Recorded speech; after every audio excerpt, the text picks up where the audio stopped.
Hi and hello everyone, welcome back to our YouTube channel. And आज हम लोग analysis करने जाने वाले हैं निफ्टी एंड बैंक निफ्टी का कि कल के दिन निफ्टी एंड बैंक निफ्टी कैसे रिएक्ट कर सकते हैं। क्या हम लोग को ट्रेंड में एक चेंज मिलेगा या हम लोग को फॉल ही देखने को मिलेगा आने वाले दिनों में भी। एक बार हम लोग अच्छे से जो है एनालिसिस करते हैं। पहले आज की एनालिसिस करते हैं गाइज। निफ्टी ऑलमोस्ट यहाँ पे गैप डाउन ओपन हुआ था 100 पॉइंट्स के आसपास। एंड एक बार जब गैप डाउन ओपन हो गया था उसके बाद फिर वहीं से फॉल कंटिन्यू हुआ हम लोग का 19,840 से। आज हम लोगों ने इंट्राडे लो लगाया है ऑलमोस्ट 19,700 का, यानी कि 140 पॉइंट्स का फॉल निफ्टी में हम लोग को देखने को मिला। अभी गाइज अगर मैं बात करूं बैंक निफ्टी की, तो बैंक निफ्टी आज थोड़ा ज्यादा ही वीक था in comparison to Nifty. Bank Nifty open हुआ अराउंड 45,195 एंड उसके बाद से जो है बैंक निफ्टी ने ऑलमोस्ट अपना लो लगाया है 44,590। यहां पर हम लोग को ऑलमोस्ट 700 पॉइंट का फॉल देखने को मिला बैंक निफ्टी में, वेराज निफ्टी में we just saw a 200-300 point fall intraday and gap down मिलाकर। तो इसका मेजर रीजन ये था कि गाइस तो बैंक्स ऑलमोस्ट अपना टॉप लगा चुके थे and HDFC bank is the major dragger. HDFC bank जो भी गिरा रहा है एंड उसके साथ ही साथ आज अलग बैंक्स भी जो है, छोटे बैंक्स जो भी है वो भी डंप करना स्टार्ट कर गए, जो बाकी बैंक्स थोड़ा होल्ड कर रहे थे। तो अभी हम लोग एनालिसिस करते हैं कि आज के दिन जो है ये प्राइस एक्शन, आज अगर आपको याद होगा तो 1 बजे मैं बोल भी रहा था कि हम लोग को ट्रेंड रिवर्सल जरूर एक बार यहाँ पे अपसाइड के लिए मिलेगा। एंड मैं बहुत ज्यादा श्योर इसलिए था बिकॉज देखिए बहुत सारे मल्टीपल कन्फ्लुएंसेस होते हैं, ठीक है ना। जब एक मार्केट बहुत गिर चुका हो, और ऐसा नहीं है कि हमको रिवर्सल कैच करना, बट जब एक मार्केट गिर चुका हो एंड उसके बाद आप एक डिमांड पर आए हो एंड इसी के साथ साथ जो है एक्सपायरी भी हो, तो आप एक्सपेक्ट मत करते रहना कि यहां पर जो है अनवाइंडिंग होते ही रहेगी, अनवाइंडिंग होते ही रहेगी। आप हमेशा ये सोच के रहना कि अगर फर्स्ट हाफ में फॉल आ गया है एंड लंदन सेशन में थोड़ा सा पुल बैक ले रहा है, यूरोपियन मार्केट हो गया, अमेरिकन मार्केट हो गया, देन हमारा सेशन चॉपी है। ये मैंने पहले भी एक बार वीडियो में आप लोग को बोला था। द रीजन बीइंग कि जब भी अमेरिकन मार्केट्स यानी कि यूरोपियन मार्केट्स ओपन होता है एंड वो थोड़ा चॉपी होना स्टार्ट हो जाता है, वो थोड़ा अपसाइड की ओर जाना स्टार्ट हो जाता है, तो अमेरिकन फ्यूचर्स भी जो है ऊपर की तरफ थोड़ा सा पुल बैक लेते हैं। And that is the reason why कि इवन दो इंडियन मार्केट्स भले जितना ही वीक क्यों ना हो, वो भी चॉपी प्राइस एक्शन स्टार्ट कर देंगे even if they don't start moving excessive ऊपर की तरफ। And that is what happened, ठीक है ना। मार्केट गिरा, ये एक डिमांड था। कल भी मैंने आप लोग को वीडियो पे बोला था कि ये एक डिमांड है जिसको हम लोग को ध्यान में रखना है। अगर हम 15 मिनट्स के टाइम फ्रेम पर देखें तो मार्केट यहां बहुत टाइम के लिए रुका था, यहां पर मार्केट कुछ टाइम के लिए रुका था एंड उसके बाद हम लोग को एक break of structure on the upside के लिए मिला था। यहां से एक रैली भी स्टार्ट हुई थी। तो ये सिंपल सा फंडा है कि अगर एक एरिया ऑफ डिमांड पर मार्केट आ रहा है एंड वहां पर जो है हॉल्ट कर रहा है and at the same time European futures जो है या यूएस फ्यूचर्स जो है वो भी थोड़ा यानी कि होल्ड कर रहे हैं, देन आप लोग को समझ जाना चाहिए कि मार्केट यहां से चॉपी हो सकता है आगे के टाइम पर।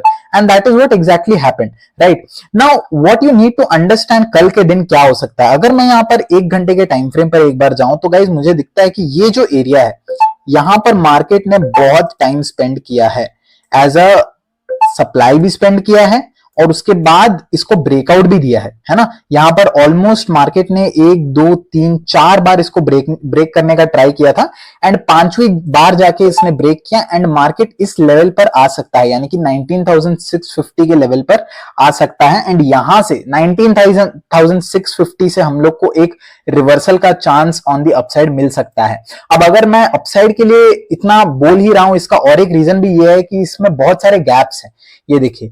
और हमेशा एक चीज याद रखिएगा, बेरिश मार्केट में बुल रैलीज यानी कि एक गिरते हुए मार्केट में एक फॉलिंग मार्केट में जो बुल रैलीज आती हैं, यानी कि जो शॉर्ट कवरिंग्स आती है पूरी सीधी की सीधी आती है, ठीक है ना। उसमें आपको रिट्रेसमेंट फलाना ढिमकाना कुछ नहीं मिलने वाला है। मार्केट शूटअप करेगा तो ऐसा शूटअप करेगा कि आपके स्टॉप लॉसेस जाएंगे और आपका दिमाग भी खराब हो जाएगा, है ना। तो ऐसी बुल रैलीज जो है वो बेयर मार्केट में ही आती है। एंड हम लोग, मुझे ये भी नहीं लगता कि हम एक बहुत ही ज्यादा बुलिश मार्केट में है, हम एक अच्छे खासे बुलिश मार्केट में है। बट अगर हम लोग फिर से डाउन ट्रेंड स्टार्ट करेंगे तो उसको बेरिश मार्केट ही बोलेंगे। एंड उस टाइम पर ऐसे लेवल्स जो है, यानी कि जब भी मार्केट डिमांड पर आएगा, सबसे बेस्ट चीज ये होगी कि आप अपने शॉर्ट्स को जो है स्क्वायर ऑफ कर लो, ठीक है। अब अगर कल की एनालिसिस करनी है गाइस, तो कल मैं आप लोग को बोलूंगा कि अगर हम लोग इस लेवल को तोड़ते हैं, 19,706 को तोड़ते हैं, देन हम लोग का ये सप्लाई बन जाएगा, ठीक है, आंख बंद करके 19,750 एक सप्लाई बन जाएगा, जहां से हम लोग को we will get an opportunity to short, ठीक है ना। ऐसा नहीं बोल रहा हूं कि उधर शॉर्ट 100% बनेगा, but we will get an opportunity to short at 19,750 level, अगर इस लेवल के नीचे गैप डाउन ओपन होता है, यानी कि 19,700 के नीचे गैप डाउन ओपन होता है। और अगर गैप अप ओपन होता है इन एनी केस 19,780 या 19,800 के ऊपर, यानी कि 19,800 के ऊपर अगर गैप अप ओपन होता है, देन एक बार के लिए इस एरिया पर, यानी कि ये जो ब्लू बॉक्स मैंने मार्क किया है 19,740 से 19,710 का, एक बार के लिए इस एरिया पर डिमांड मार्केट पिक कर सकता है, एंड यहां से एक बार अपसाइड मूवमेंट हम लोग को डेफिनेटली देखने को मिल सकती है। और एक मेजर न्यूज ये भी आया है गाइस कि ईसीबी जो है, इंग्लैंड की जो सेंट्रल बैंक है, उसने अपना रेट हाइक भी बंद कर दिया, तो ये भी एक पॉजिटिव साइन की तरह लिया जा रहा है मार्केट के अंदर। तो ये भी और एक फैक्टर हो सकता है कल अगर बाउंस आता है हमारे मार्केट्स के अंदर। अब गाइज हम बैंक निफ्टी की बात कर लेते हैं एक बार अच्छे से। बैंक निफ्टी की अगर मैं बात करूं, मैं 1 आवर के टाइम फ्रेम पर जाऊं, तो यहाँ पे मुझे क्लियर एक बहुत अच्छा डिमांड दिखाई दे रहा है। अगर आप देखो तो मार्केट लास्ट टाइम जब गिरा था, बेस बनाया था, बेस बनाकर इसी एरिया से मार्केट ऊपर जाना स्टार्ट किया। ध्यान में रखना ये एरिया को, 44,500 से लेके 44,220, ये जो 300 पॉइंट का एरिया है, यहां पर हम लोग को लॉन्ग्स प्लान करने के लिए एक अपॉर्चुनिटी मिलेगी। तो अंधे मतलब एकदम अंधा बन के शॉर्ट नहीं करना है बैंक निफ्टी को, जस्ट बिकॉज एचडीएफसी बैंक वगैरह वीक है, बहुत फॉल हो चुकी है, एक रिट्रेसमेंट पेंडिंग है। मैं ये नहीं बोल रहा ट्रेंड रिवर्स हो जाएगा, बट रिट्रेसमेंट को ध्यान में जरूर रखना।